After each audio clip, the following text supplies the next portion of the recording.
မင်္ဂလာပါခင်ဗျာဒီနေ့မှလည်းဆောင်းပါးလေးတစ်ပုဒ်ဖတ်ပြပေးလိုပါတယ်ဆောင်းပါးကောင်းတဲ့ရဲ့နာမည်ကတော့နှင်းစီပြူရှင်းတန်းဖြစ်ပါတယ်ဆောင်းပါးလေးကိုတင်ပြပေးပါရစေနှင်းစီပြူရှင်းတန်း2019ခုနှစ်ဩဂုတ်လ25ရက်နေ့မှာထင်ရှားတဲ့နေမြေလူအကြမ်းဖက်မှုကြီးရခိုင်ပြည်နယ်နဲ့ဘူးသီးတောင်ဒေသမှာဖြစ်ပေါ်ခဲ့ပါတယ်ထို့အကြမ်းဖက်တိုက်ခိုက်မှုကြီးအကြောင်းကြိမ်ဖန်များစွာဖော်ပြပြီးဖြစ်ပါတယ်အကြမ်းဖက်ဘင်္ဂါလီများကိုနိုင်ငံတကာမီဒီယာများမှာဖိနှိပ်ခံတို့ကတော်လှန်ရေးဖြစ်အောင်ကဘာကိုဝါဒဖြန့်ပေးခဲ့ကြပါတယ်ကုလသမဂ္ဂမှာမြန်မာနိုင်ငံမှာဘင်္ဂါလီများကိုအရေးတယူကင်ကြရတဲ့အဆင့်ထိရောက်အောင်ဖြစ်လာခဲ့ပါတယ်တိုက်ဆိုင်တွေကမြန်မာနိုင်ငံရဲ့ဒီမိုကရေစီအပြောင်းလဲကာလနဲ့ချိန်ကိုက်ဖြစ်နေတာဖြစ်ပါတယ်စင်စစ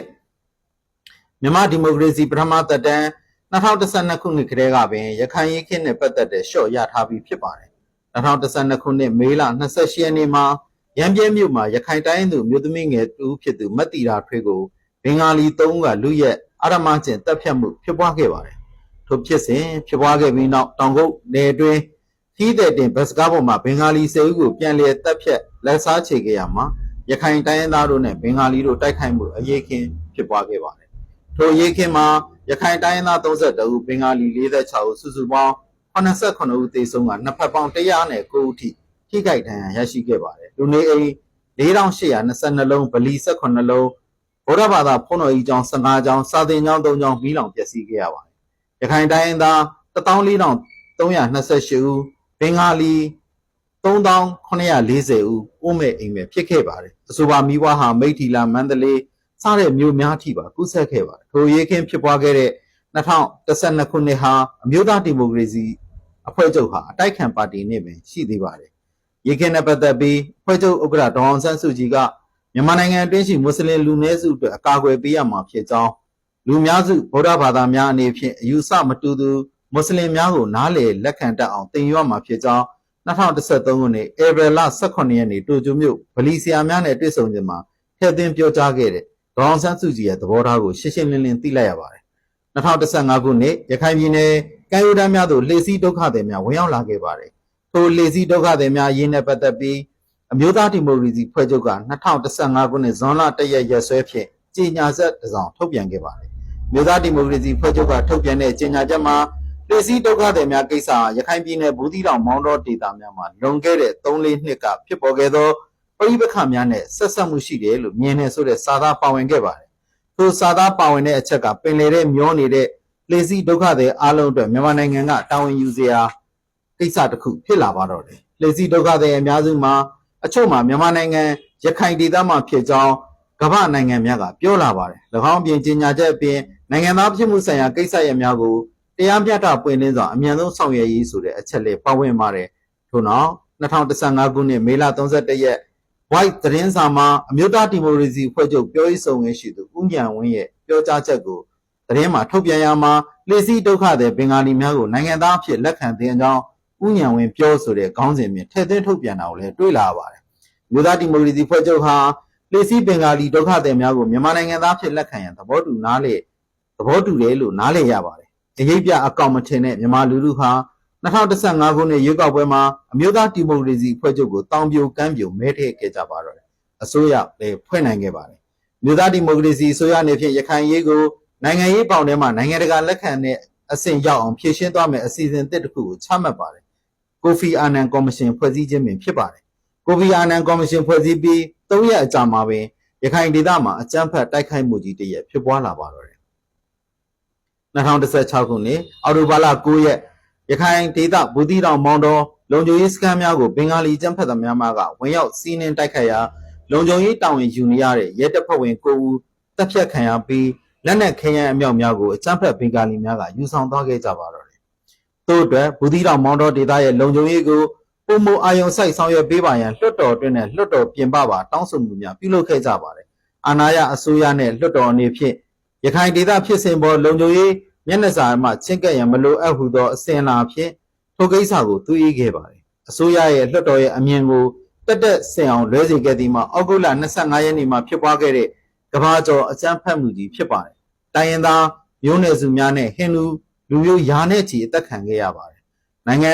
ံတွင်အတိုက်ခံပါတီများနဲ့အမျိုးသားရေးဝါဒီများကအကြမ်းဖက်မှုဖြစ်ရေးကြေညာပေးဖိအားပေးခဲ့ပါတယ်။ ဒေါအောင်ဆန်းစုကြည်ကနိုင်ငံတွင်းမှာနေထိုင်တဲ့နိုင်ငံသားများရောနိုင်ငံသားမဟုတ်သူများကိုပါလှုပ်ဆောင်မည်မဟုတ်ကြောင်းမိသည့်မှဗက်လိုက်မည်မဟုတ်ကြောင်းကြားနေမည်ဖြစ်ကြောင်းပြောဆိုရာဗက်မလိုက်ဟုပြောဆိုမှုဟာဘင်္ဂါလီဘက်ကိုလိုက်ပြောနေတယ်လို့သဘောရတယ်လို့ဖြစ်ပါတယ်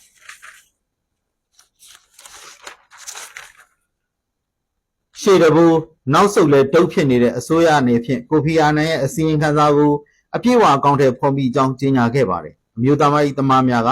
ကိုဖီအာနန်အစီရင်ခံစာပါ1982ခုနှစ်နိုင်ငံသားပြုမှုဥပဒေပြင်ဆင်ရန်အကြံပြုမှုအားအကြမ်းဖက်ရှုံချပွဲများပြုလုပ်ခါလမ်းပေါ်ထွက်လာခဲ့ကြပါတယ်အစိုးရကလူလူကန့်ကွက်မှုများကိုတုံ့ပြန်ရသည့်အစီအစဉ်များဆောင်ရွက်ခဲ့က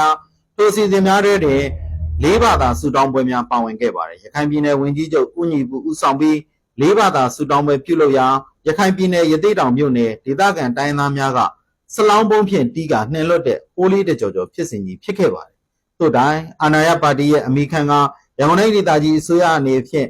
၄ဘာသာဆူတောင်းပွဲကြီးကိုရန်ကုန်မြို့အောင်ဆန်းကွင်းထဲမှာချိန်ချိန်တဲ့ပြုလုပ်ခဲ့ပါတယ်။ဤဒီမှာမြန်မာနိုင်ငံတွင်ဘာသာကြီး၄ခုကိုညီညွတ်မျှတစွာကိုးကွယ်နေထိုင်ကြောင်းကမ္ဘာကိုပြလိုခြင်းဖြစ်ပါတယ်။ထို့တော့တွင်သတင်းကြိုလာပြင်းနေ့မှာရွှေတုံစည်း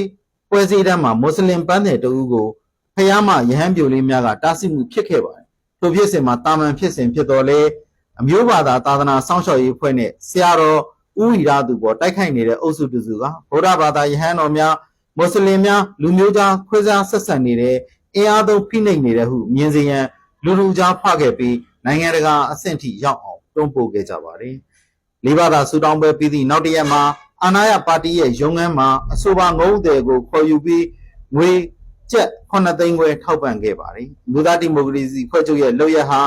တားဆီးခံရသူမွတ်စလင်ငုံးသည်နဲ့တယောက်နဲ့ရခိုင်မှာရရဆက်ဆက်အကြမ်းဖက်တပ်ဖြတ်ခံထားရတဲ့တိုင်းသားရာကျော်ကိုလဲလိုက်ခြင်းပင်ဖြစ်ပါတယ်။ဂျာနယ်များမှလည်းရေးသားခဲ့ကြပါတယ်။ငုံရောင်းတဲ့ဘာသာခြားတူဟာဝိုင်းဝန်းကျင်နာခြင်းဖြင့်ဗုဒ္ဓဘာသာဝင်တို့ကိုပြစ်မှတ်ဖြစ်စေခဲ့သည်ကိုအမှတ်သားမထားကြနိုင်တဲ့အမျိုးသားရေးတက်ကြွသူများကမေလ15ရက်နေ့မှာတောင်တကုံမြို့နယ်အမှတ်106ရပ်ကွက်လူနေအိမ်တစ်လုံးမှာအစ္စလမ်ဘာသာဝင်များဝတ်ပြုဆုတောင်းပွဲလုပ်နေသည်ကိုတွားရောက်စစ်ဆေးကြပါတယ်။ထိုစဉ်